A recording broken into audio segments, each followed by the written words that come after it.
This is Yashaswini Razdan reporting for EE Times, and today I have Mr. Sandeep Kumar from L&T Semiconductor sitting here with me. Hello, Mr. Sandeep. Welcome to EE Times. Can you tell us about what is happening with respect to L&T Semiconductors? What part does L&T Semiconductors play in this whole Indian semiconductor ecosystem? Where are you exactly placed? So a lot of focus in the Indian ecosystem right now is on establishing foundry capability, which is fabs, and OSAT capability, which is packaging. And those are very capital intensive decisions, and so the government is supporting, and it also led to some momentum. But ultimately, those factories have to make some products, and L&T is building the products. So they are designing the products and building them. And right now, the manufacturing of those products will happen outside India because the Indian fab and Indian OSAT is not ready. But once they are ready, then those become an option as long as they are reliable, cost competitive, etc. Ultimately, for the country and for the security, not just economic, the country needs to have products. Manufacturing is important, but if you don't have a product, then you're manufacturing some other country's products. And when things get difficult, those countries will say, I don't want to manufacture in India. And then you are stuck. And then secondly, if you have other countries' products, then they can say, I don't want to sell them in India, even if they're manufactured somewhere else, like NVIDIA or was told to not sell in China. So then China has to find other ways to do it. So you need to have a domestic product company. In fact, you need to have hundreds of domestic product companies because one company by itself cannot make everything. And so we are the largest, the first, and hopefully we will play a big role in the product side of the things. So essentially what you're trying to say is that L&T Semiconductors is building and designing products for India. We are building and designing products in India. In India. For India or global? For the world. Okay. So, of course, they're also meant for India. Yes. We sell them globally. So, as of now, when it comes to semiconductors, what exactly are you developing? What kind of R&D is happening? What products are you building? So semiconductor is, a lot of companies have ventured into power semiconductors. Some are making processor chips. What is L&T making? So L&T, we are making power semiconductors, mixed signal analog semiconductors, RF semiconductors, and also processors. We are not making memory chips. We are not making,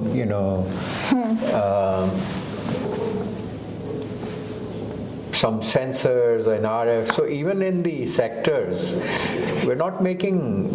Within power, as an example, there will be 1,000 products. In analog and mixed signal, there may be 10,000 products. So we don't have the time or the ability or the desire to make every product.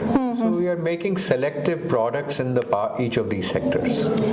Is the decision also based on what kind of products can be packaged in India? No.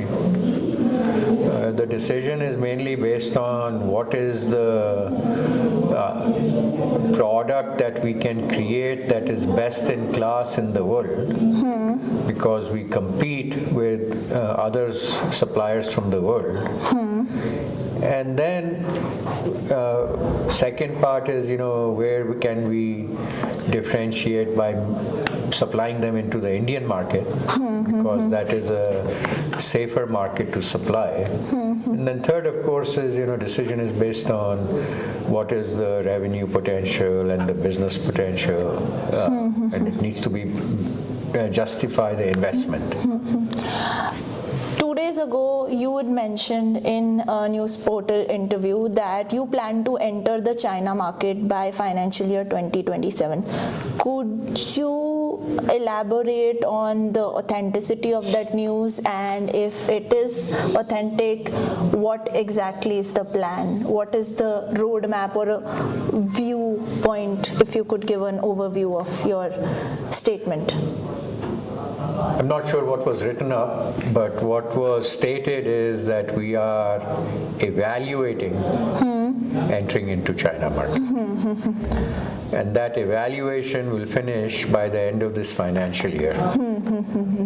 And if the evaluation says that it makes sense, we can actually compete, we can actually capture some market, we can differentiate that China companies want us, then we will enter in next year.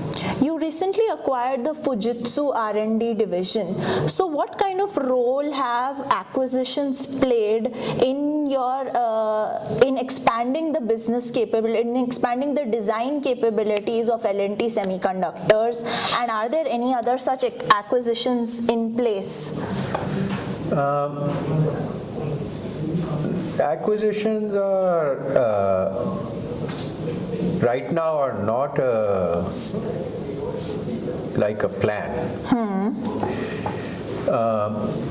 Sometimes we have certain technologies that we feel are critical, and it is cheaper and faster to acquire than to create on our own.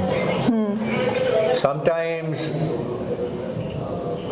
a company, in the case of Fujitsu, something very interesting shows up. We were not looking for it, but the discussion said, oh, they are open to it. So in those cases, we try to figure out how to acquire. So it is not we want to acquire a company every 6 months or 2 months or 3 months, or we have a budget for that, X acquisitions. That's not the case. So as we are evaluating a launch of a product, there may be some technology that we feel is critical to that launch, and we feel that technology to develop in-house will take time and money. And I can save time and I can acquire it for lower than what it would take, then I acquire it. Interesting. So does that make you more competitive? Does that make L&T is that what makes L&T Semiconductors more competitive in the market with already incumbents already there, and you are trying to build a niche in India where the ecosystem is still evolving while we are building companies? No, the competitiveness in product business comes from creative innovation by the engineer. So what makes L&T Semiconductor, or for that matter any company in semiconductor and product business, competitive is that their engineers came up with a better solution. It's a design. So they were smart, they came up with a better solution. So what makes us competitive is in the products we are making, we come up with a way to make it better than what everybody else does. It is a design. It's just a brain.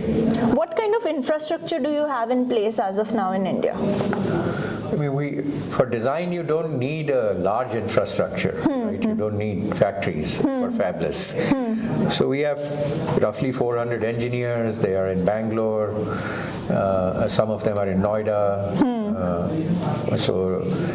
And it is fully equipped with labs. We built up the labs for testing the product. We built up the office, the licensing of all the EDA tools, the high-speed network to move data between 5 countries. So all that is in place. Interesting. So, what kind of talent do you recruit? Is it like for IC designers. and like They're very expensive. Most expensive people. All right, and like this talent that are you recruiting from the top tier colleges, or are you also going to tier 1, tier 2, tier 3 cities as well for recruitment? No, By tier 1, I mean your IITs and your BITS and your NITs. No, for the college recruitment, we go to, I don't say just tier 1, but we go to roughly 50 colleges or 100 colleges, so it's more than IITs. And then we have a 1-year training program, so we train them. Okay. But the college recruitment is only 20% of the recruitment. The rest of the recruitment is we are hiring from the market. So they're coming experienced engineers with 5 years, 10 years, 20 years that are working in other companies. Where do you see L&T Semiconductor making its biggest impact in the next, I won't even ask 3 years, because last year you had mentioned in an interview with EE Times, you had given a lot of figures, but a lot has changed. So I would rather ask you, in the next 6 months, what is the milestone that L&T Semiconductors has in mind that we need to achieve this with respect to product development, and probably later on in the next 1 year with respect to overall business growth?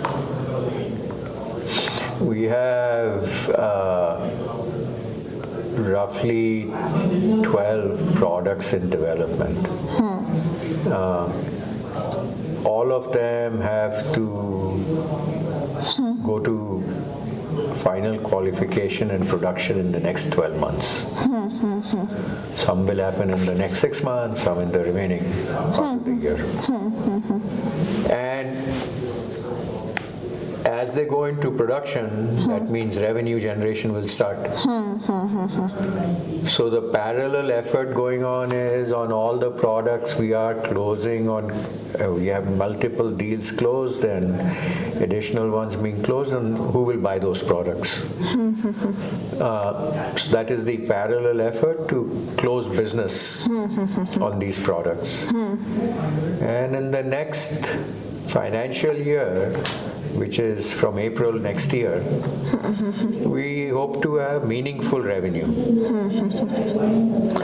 And that meaningful, 1 or 2 or 3 million is not meaningful. Right? So meaningful is hopefully double to triple digit in million US dollar. What kind of challenges do you foresee in achieving these goals, and how do you plan to overcome them? You must have thought of something that this might be the roadblock or the hurdle we could face. Is it the talent? Is it policy? Is it No, talent is in place. Policy is not required in this case. The hurdle is, if anything, is purely execution. So we monitor the execution on a regular basis. We manage the programs closely to make sure if there is any delays or changes or something that is causing an impact, we are able to solve it quickly. Which is the sector that you would most likely, see that it's the easiest to enter into and will see the most exponential growth for the business of L&T Semiconductors? None of these sectors are easy to enter into. The growth or the initial revenue, the most revenue or the initial start will come from industrial sector. And then the automotive sector will start slowly but then take over. And the profits will come from energy sector. because the volumes are low, but the margins are higher because the volumes are low. Well, that's a great overview that you've given to us, and for the next 1 year, we will look forward to more announcements from L&T Semiconductors. Okay. Thanks a lot. Thank you very much. Bye.